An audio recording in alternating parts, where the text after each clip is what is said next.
Diem ibu nggak mau. Ibu marah sama kamu. Sebelum lanjut ke dalam ceritanya, seperti biasa absen dulu di komentar ya.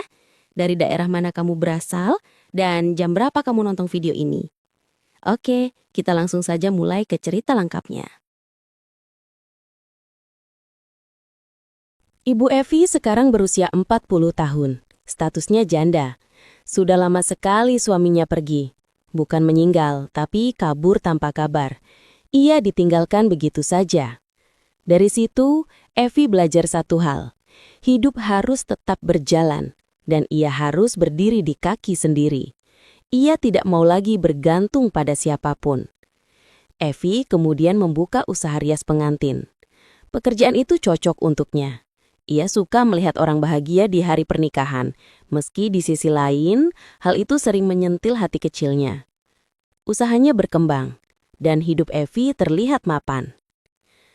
Secara fisik, Evi memang menarik. Di usia kepala 4, ia masih tampak segar dan terawat. Wajahnya cantik dan pembawaannya tenang. Tentu saja, banyak pria yang mencoba mendekatinya. Ada yang muda, ada yang seumuran, bahkan ada yang sudah beristri. Pria-pria itu datang dan pergi, membawa janji dan harapan kosong. Evi bukan tidak mau menikah lagi, justru ia sangat ingin.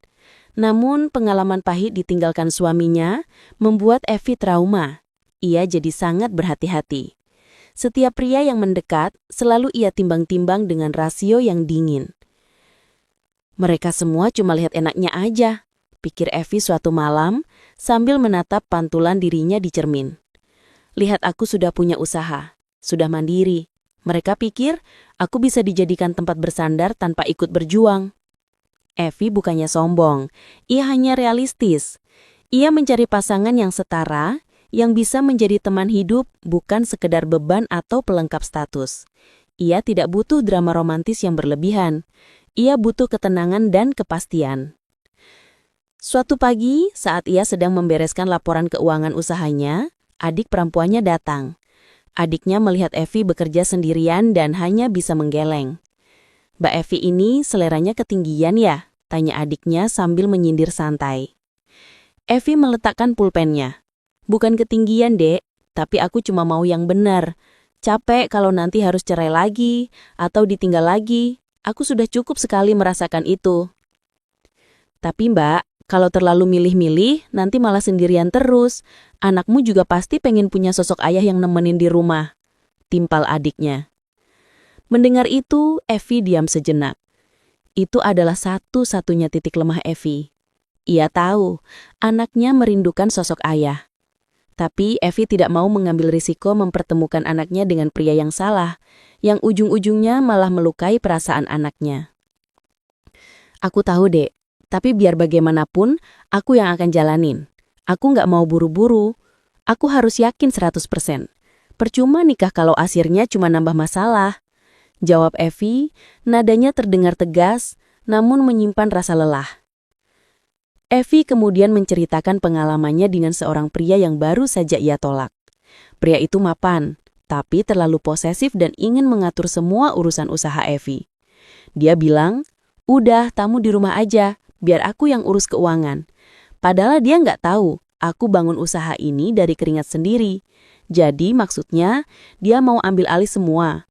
Aku nggak mau lagi diatur-atur, Dek. Aku cuma mau partner, bukan bos, jelas Evi. Ia sadar betul, pria yang datang padanya hanya ingin memiliki Ibu Evi yang sukses. Mereka tidak mau melihat Ibu Evi yang berjuang di tengah malam, menghitung utang, atau merangkai bunga pengantin hingga subuh. Mereka hanya melihat hasilnya. Evi menghela napas. Kesepian itu memang nyata, terutama setelah ia lelah seharian bekerja. Namun, ia lebih memilih sepi daripada harus bersama orang yang salah. Evi memutuskan untuk fokus pada usahanya. Minggu itu, kampung tempat tinggal Evi ramai. Ada hajatan besar dari salah satu tetangga dekat. Seperti biasa, Evi sebagai pengusaha rias pengantin ikut sukarela membantu. Selain karena tetangga, ini juga kesempatan untuk memperluas nama usahanya. Evi yang bertanggung jawab penuh atas semua kebutuhan rias pengantin. Sehari sebelum acara puncak dimulai, Evi sadar bahwa ada satu set gaun yang sangat penting tertinggal di rumah temannya yang berada di luar kampung. Jaraknya lumayan jauh. Evi tidak bisa meninggalkannya begitu saja, apalagi besok adalah hari H. Evi lalu teringat pada Fahri. Fahri adalah seorang duda, tetangga yang juga dikenal baik di kampung. Statusnya sama-sama sendiri dan yang Evi tahu, Fahri orangnya bertanggung jawab dan tidak banyak bicara. Evi membutuhkan bantuan untuk mengantar dan menjemput gaun itu secepatnya. Evi menghubungi Fahri. "Rih, bisa minta tolong sebentar?" tanya Evi melalui telepon, terdengar sedikit mendesak. "Tolong apa, Bu Evi? Ada yang bisa saya bantu?" jawab Fahri, suaranya tenang. "Ini mendadak, Ri. Saya harus ambil gaun pengantin di rumah teman di desa seberang. Saya butuh diantar motor. Mau besok dipakai. Kamu ada waktu sekarang?" Fahri sempat diam sebentar, mungkin mempertimbangkan pekerjaannya, lalu ia menjawab. "Bisa, Bu Evi. Siap. 5 menit saya ke rumah," kata Fahri menyanggupi. Tidak lama kemudian Fahri sudah di depan rumah Evi dengan motor tuanya. Evi membawa tas berisi perlengkapan kecil dan segera naik. Di benak Evi ini murni urusan kerja, tidak ada pikiran lain. Perjalanan ke desa teman Evi ternyata lebih jauh dari perkiraan. Hari sudah mulai sore, dan begitu mereka keluar dari kampung, suasana jalan menjadi sepi dan udara mulai terasa dingin. Evi yang awalnya duduk agak berjarak, tanpa sadar mulai merapatkan diri ke punggung Fahri. Fahri merasakan pergerakan itu, tapi ia diam saja. Ia fokus mengemudi. Evi awalnya merasa canggung. Ia berpikir, apakah pantas seorang janda merangkul duda meskipun hanya karena kedinginan? Akhirnya Evi memutuskan bicara. "Maaf Ri, jalannya kok sepi banget ya? Udah gitu, hawanya dingin banget. Saya jadi refleks." Fahri menjawab tanpa menoleh, suaranya sedikit bergetar, entah karena dingin atau karena hal lain. "Nggak apa-apa Bu Evi, jalan memang begini kalau sudah lewat sawah. Dingin. Rangkul saja, biar ibu tidak jatuh juga. Lebih aman." Mendengar izin itu, Evi merasa sedikit lega. Ia pun memberanikan diri. Tangannya melingkari pinggang Fahri, bukan sekedar memegang bahu. Hangat tubuh Fahri segera terasa. Ada rasa nyaman yang tiba-tiba muncul tanpa ia undang. Ia berpikir mungkin inilah yang ia rindukan, rasa terlindungi oleh kehadiran seorang pria. Selama sisa perjalanan tidak ada lagi obrolan. Hanya suara motor dan hembusan angin. Evi menyadarkan sedikit kepalanya, menikmati kehangatan itu. Ia mencoba meyakinkan diri bahwa ini hanya karena kedinginan, tidak lebih. Tapi ada bagian dari dirinya yang berbisik bahwa Fahri terasa berbeda. Fahri tidak mencoba memanfaatkan situasi, ia tetap fokus dan menghormati Evi. Setelah sampai di rumah teman Evi, mereka segera mengambil gaun dan beberapa baju pengantin lain. Jumlahnya banyak. Evi dan Fahri harus bekerja sama untuk menatanya agar aman diikat di motor. Kerjasama kecil itu terasa natural. Evi melihat Fahri begitu cekatan dan sabar membantunya. Dalam perjalanan pulang, suasana sudah mulai gelap. Evi kembali merangkul Fahri. Kali ini, ia tidak perlu alasan kedinginan lagi.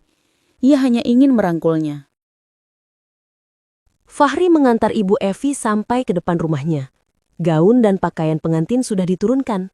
Fahri berpamitan, dan Evi mengucapkan terima kasih sambil merasa sedikit canggung setelah momen merangkul di motor tadi. Namun, baru saja Fahri menyalakan motor, Evi memanggilnya. "Ri, tunggu sebentar," seru Evi. Fahri mematikan mesinnya. "Ada apa Bu Evi?" Evi melihat tumpukan baju di terasnya. "Ya ampun Ri, ada satu baju lagi yang tertinggal, baju adat. Kayaknya masih di motor kamu, diikat di bagian belakang." Fahri segera mengecek. Benar saja. Satu baju dibungkus plastik tebal masih tersangkut di tali motornya. "Iya Bu Evi, masih ada ini," kata Fahri sambil segera melepas ikatannya. Aduh, maafkan saya, Ri. Saya ceroboh banget. Masuk dulu, Ri. Biar saya buatkan kopi. Anggap saja ini ucapan terima kasih karena sudah bolak-balik jauh. Ajak Evi merasa tidak enak hati. Fahri awalnya menolak. Tidak usah, Bu Evi. Saya langsung pulang saja. Sudah malam. Ayolah, sebentar saja. Kopi panas di malam dingin begini enak loh. Lagi pula, saya juga butuh teman ngobrol sebentar. Desak Evi dengan senyum tulus. Fahri akhirnya mengangguk. Ia memarkir motornya dan masuk. Saat Evi menyiapkan kopi, ia sadar satu hal. Rumahnya benar-benar sepi. Anaknya sedang menginap di rumah temannya. Jadi tidak ada siapa-siapa selain dirinya dan Fahri. Suasana ini terasa aneh, sedikit menegangkan, namun juga nyaman. Mereka duduk di ruang tamu. Kopi sudah tersaji. Awalnya obrolan mereka ringan, seputar persiapan hajatan besok. Namun, lambat laun, obrolan itu bergeser. Capek ya, Ri? Jadi orang tua tunggal? Celetuk Evi tiba-tiba setelah keheningan sejenak. Fahri menyesap kopinya dan mengangguk pelan. Capek, Bu Evi? Apalagi kalau sudah malam begini. Rumah rasanya besar sekali. Mau curhat sama siapa juga bingung. Evi memandang Fahri. Matanya menunjukkan pemahaman. Sama, Ri. Saya kadang iri lihat tetangga yang bisa berbagi cerita atau berbagi lelah. Kita ini kan harus kuat di depan anak-anak dan orang lain. Padahal di dalam, kita juga manusia biasa.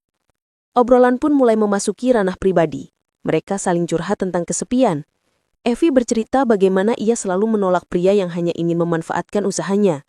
Fahri bercerita tentang kegagalan pernikahannya dan bagaimana ia merindukan sosok pendamping yang bisa diajak berjuang bersama. Saya nggak muluk-muluk, Ri. Cuma mau orang yang bisa nemenin duduk begini, ngobrol tanpa ada pikiran macam-macam. Yang tulus. Saya juga begitu, Bu Evi. Saya capek cari yang sempurna. Saya cuma cari yang nyaman dan menerima apa adanya. Mungkin karena status kita sama, jadi obrolan malam ini terasa nyambung ya. Waktu berjalan tanpa terasa. Mereka terlalu asyik berbagi beban hati yang selama ini dipendam sendirian. Evi melihat jam dinding. Sudah sangat larut, hampir tengah malam. Ia merasa terkejut. Ya ampun, Ri, sudah jam segini. Maaf ya, saya jadi menahan kamu lama-lama. Kata Evi merasa bersalah. Nggak apa-apa, Bu Evi. Justru saya merasa lega. Akhirnya ada yang mau dengerin cerita saya sampai tuntas. Fahri berdiri, memutuskan untuk pulang.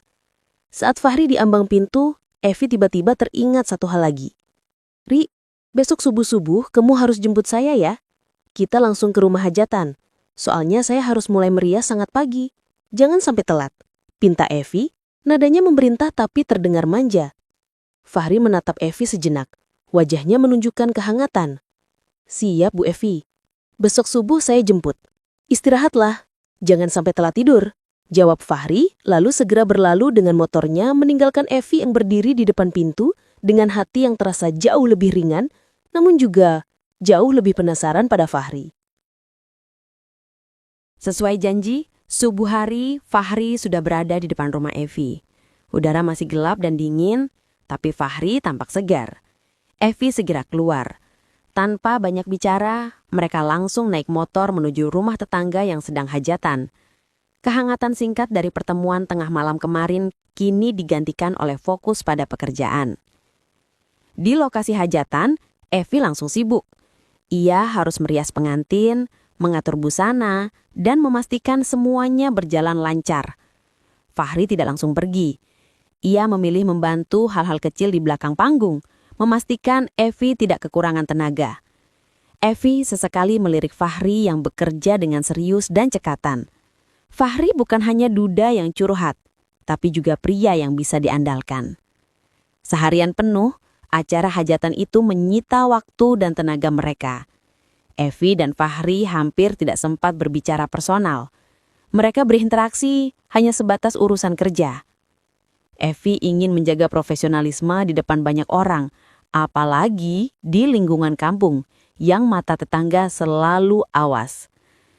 Namun, setiap kali mata mereka bertemu, ada sesuatu yang tidak bisa disembunyikan. Sebuah pemahaman diam-diam dari obrolan larut malam sebelumnya. Sore menjelang malam, acara hajatan selesai. Evi merasa tubuhnya remuk. Ia dibantu Fahri untuk membereskan sisa-sisa peralatan rias dan busana pengantin. Fahri dengan telaten mengangkat kotak-kotak berat dan menatanya di motor. Untung ada kamu, Ri. Kalau sendirian, mungkin saya harus bolak-balik 3 kali, ujar Evi. Nadanya terdengar sangat bersyukur.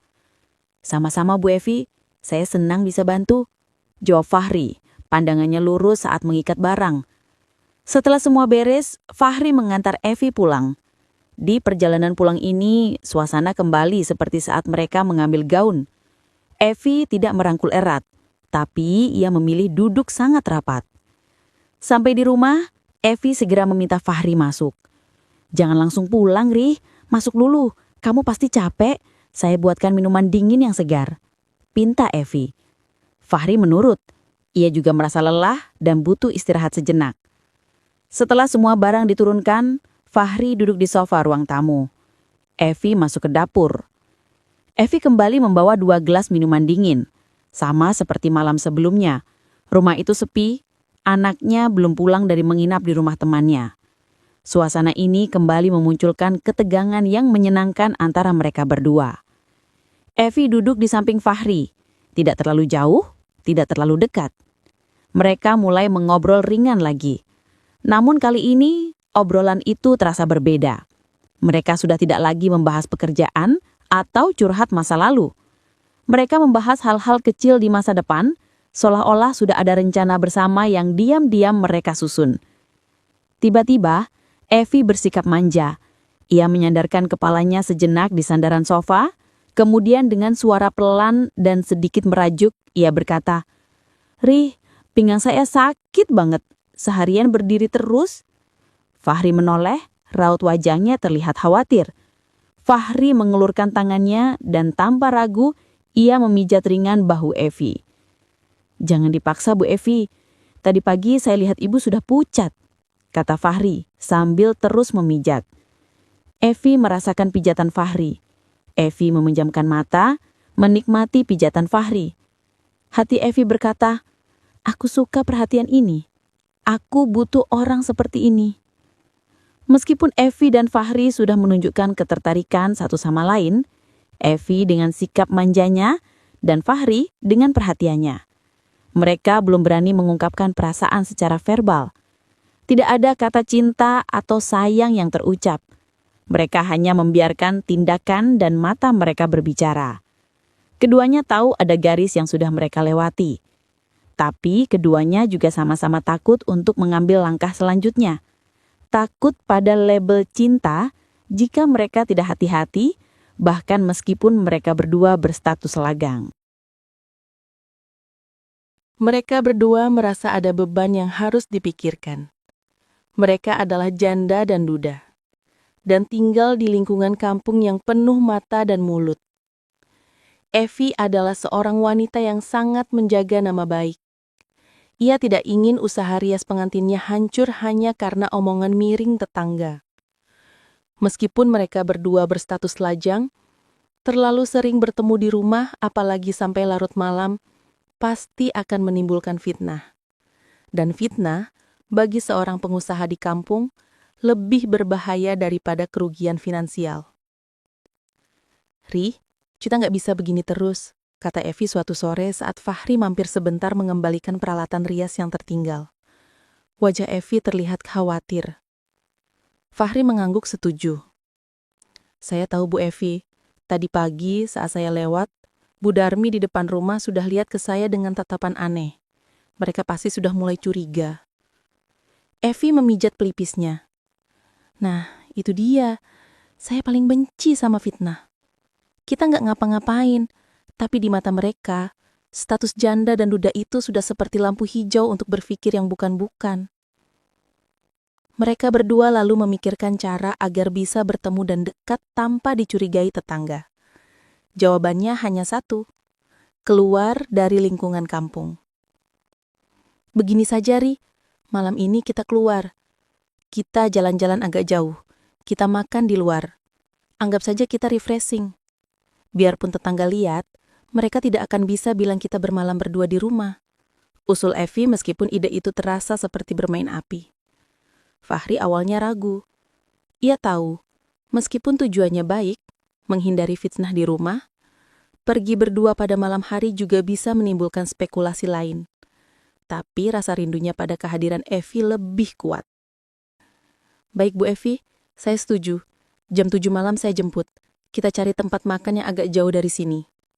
Putus Fahri. Malam harinya, Fahri menjemput Evi. Mereka berdua berdandan rapi.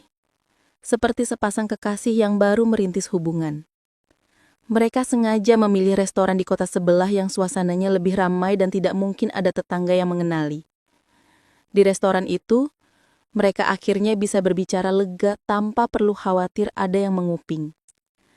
Mereka tertawa, berbagi cerita ringan dan menikmati makanan.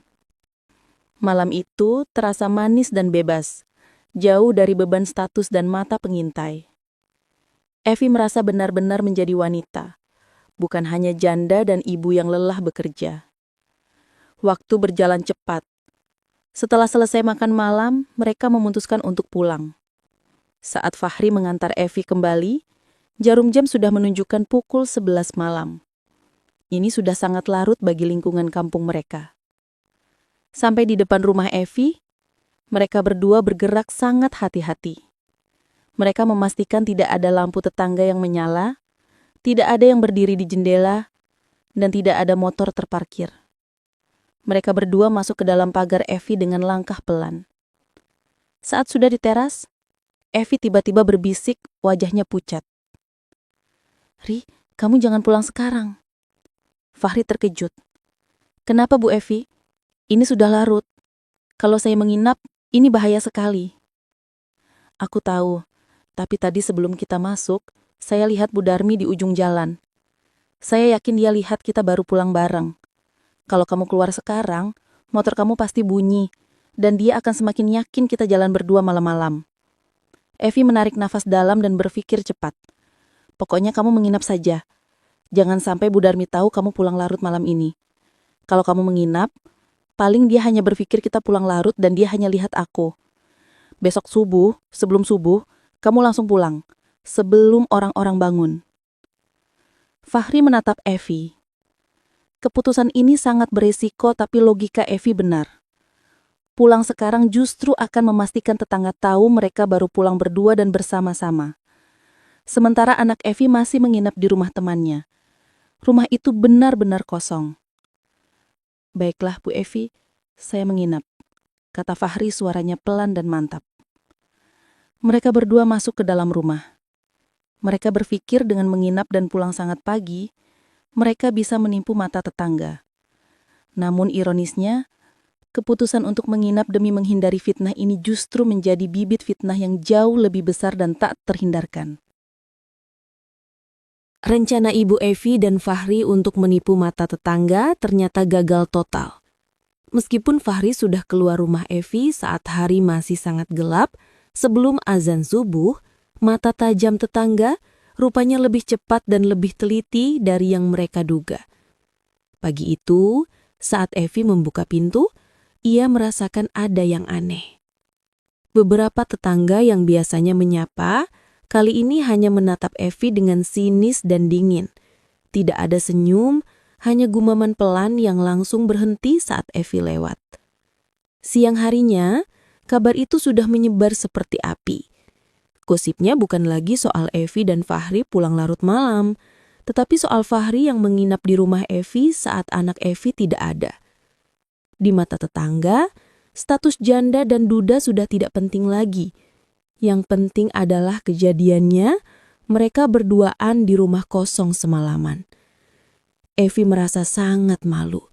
Fitnah yang paling ia takuti kini menjadi kenyataan. Bahkan Bu Lastri, sahabatnya, datang dengan wajah cemas.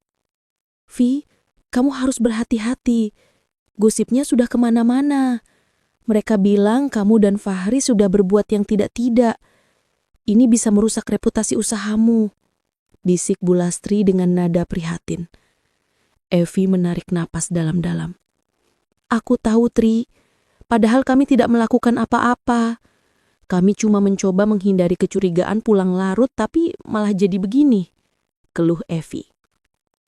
Sore harinya Fahri datang. Ia sudah mendengar semua gosip itu. Wajahnya terlihat tegang dan penuh rasa bersalah. Bu Evi, saya minta maaf. Gara-gara saya nama baik ibu jadi jelek, ujar Fahri, suaranya pelan. Evi menatap Fahri. Tidak ada kemarahan, hanya rasa lelah yang amat sangat. Mau bagaimana lagi, Ri? Di mata mereka, kita sudah dianggap bersalah. Mau kita jelaskan sampai mulut berbusa pun, mereka tidak akan percaya. Saat itulah Evi membuat keputusan yang mendesak dan mendadak. Ini bukan lagi soal cinta yang manis, tapi soal menyelamatkan reputasi dan martabat yang tersisa. Ri, kita menikah saja, ucap Evi, nadanya tegas dan tanpa basa-basi. Fahri terkejut. Menikah? Sekejap ini, Bu Evi? Iya, sekarang juga. Bukan karena kita sudah jatuh cinta mati, tapi karena kita dipaksa oleh keadaan. Kalau kita tidak menikah, fitnah ini tidak akan berhenti. Usaha saya hancur, dan kita akan terus dicap buruk di kampung ini. Kita sudah terlanjur melanggar batas di mata mereka. Kita harus legalkan status ini. Jelas Evi. Fahri berpikir keras. Sebenarnya Fahri memang menyukai Evi, bahkan ingin menikahinya. Tapi ia ingin pernikahan itu didasari kemantapan bukan keterpaksaan karena fitnah. Namun melihat situasi Evi yang tertekan, Fahri sadar ini adalah satu-satunya jalan keluar. Saya mau, Bu Evi. Saya memang ingin menikahi ibu. Kita urus cepatnya. Saya akan tanggung jawab. Kata Fahri, nadanya berubah menjadi mantap. Mereka mulai menyusun rencana pernikahan. Namun hambatan datang dari orang yang paling Evi sayangi. Anaknya. Anak Evi menolak rencana pernikahan mendadak itu. Kenapa harus buru-buru, Ma? Kan selama ini kita baik-baik saja berdua. Tanya anaknya, menunjukkan ketidaksetujuan. Evi dan Fahri harus bekerja keras membujuk dan meyakinkan anak Evi. Evi menjelaskan situasi sulit di kampung, sementara Fahri berjanji akan menjadi ayah yang baik. Nak, percaya sama Mama. Om Fahri ini orang baik. Mama menikah bukan cuma karena omongan orang, tapi Mama ingin kamu punya sosok ayah yang selalu menjaga kita. Om Fahri akan menjaga Mama dan kamu. Kamu mau kan lihat Mama bahagia dan gak digosipin lagi? Bujuk Evi penuh harap. Setelah melalui diskusi yang panjang dan penuh emosi, akhirnya hati anak Evi luluh. Ia mengangguk setuju. Dengan persetujuan anak Evi dan didorong oleh tekanan sosial yang kuat, proses pernikahan mereka dipercepat. Dalam waktu singkat, Ibu Evi dan Fahri resmi menikah. Pernikahan mereka berlangsung sederhana. Pernikahan ini menjadi jawaban atas semua gunjingan. Status mereka kini sah. Namun Evi tahu, meskipun status sudah sah, masalah baru telah menanti. Bisikan dan pandangan sinis dari tetangga tidak akan hilang secepat itu. Ibu Evi dan Fahri kini resmi menjadi suami istri.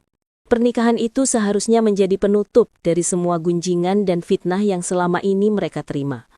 Secara hukum dan agama, mereka sudah sah. Namun, Evi tahu betul, menikah tidak lantas menghilangkan ingatan buruk tetangga. Mereka mulai hidup bersama. Fahri, sebagai seorang suami, menjalankan perannya dengan baik. Ia membantu Evi mengurus rumah dan turut serta membantu di usaha rias pengantin Evi. Anak Evi perlahan mulai menerima kehadiran Fahri. Di dalam rumah, segalanya terasa hangat dan damai. Evi akhirnya mendapatkan ketenangan yang selama ini ia cari. Fahri benar-benar menjadi partner yang ia butuhkan. Namun, kedamaian itu hanya ada di balik pintu rumah mereka. Setiap kali Evi keluar untuk belanja atau Fahri berjalan di gang, pandangan sinis dan bisikan tajam dari tetangga masih saja ada. Evi sering mendengar gumaman tentang pernikahan kilat dan terpaksa menikah karena aib. Meskipun sudah menikah, mereka tetap dicap sebagai pasangan yang memulai hubungan dari kesalahan. Saya lihat tadi Bunda Remiri. Dia bicara sama suaminya, terus menatap sinis ke arah saya. Saya sudah tidak tahan, teluh Evi kepada Fahri suatu malam. Wajahnya terlihat lelah bukan karena pekerjaan, melainkan karena tekanan mental. Fahri memeluk Evi. Ia mengerti rasa frustasi istrinya. Sabar sayang, mereka akan berhenti sendiri lama-lama, hibur Fahri berusaha menenangkan. Tidak, Ri, mereka tidak akan berhenti. Kita sudah menikah, tapi mereka masih melihat kita seperti dulu. Mereka tidak bisa melihat kita bahagia. Aku capek. Aku ingin kita punya hidup yang tenang, yang dihormati, kata Evi matanya mulai berkaca-kaca. Evi kemudian menyampaikan ide yang sudah lama berputar di kepalanya. Bagaimana kalau kita pindah saja? Kita jual rumah ini, kita pindah ke kota. Di sana, tidak ada yang tahu masa lalu kita. Kita bisa mulai semuanya dari nol, tanpa ada mata yang menghakimi, usul Evi. Fahri terdiam sejenak. Meninggalkan kampung halaman adalah keputusan besar, tapi ia melihat betapa lelahnya Evi berjuang melawan gunjingan tetangga. Kebahagiaan rumah tangga mereka jauh lebih penting. Baik sayang, saya setuju. Kita jual rumah ini. Semua demi ketenangan kita. Saya akan ikut kemanapun kamu pergi. Kita mulai hidup baru. Jawab Fahri menunjukkan dukungan penuh. Keputusan itu segera dieksekusi. Mereka menjual rumah yang menyimpan kenangan pahit dan manis itu. Dengan modal dari penjualan rumah dan tabungan usaha Evi, mereka pindah ke sebuah kota kecil yang sedang berkembang. Di tempat baru, Evi dan Fahri benar-benar mendapatkan kehidupan yang mereka dambakan. Di kota itu, tidak ada yang peduli dengan status masa lalu mereka. Orang-orang hanya melihat Ibu Evi sebagai pengusaha rias pengantin yang profesional dan Fahri sebagai suaminya yang setia. Usaha rias pengantin Evi meningkat pesat.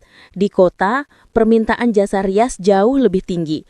Hampir setiap minggu, bahkan terkadang setiap hari, Evi menerima tawaran job yang tidak pernah putus. Evi kini bekerja dengan semangat yang berbeda. Ia bekerja keras untuk keluarganya, didampingi oleh suami yang selalu mendukung. Fahri tidak bekerja kantoran. Ia memilih menjadi manajer pribadi Evi. Ia yang mengurus jadwal, menyiapkan peralatan dan menyetir mobil mengantar Evi ke lokasi job manapun.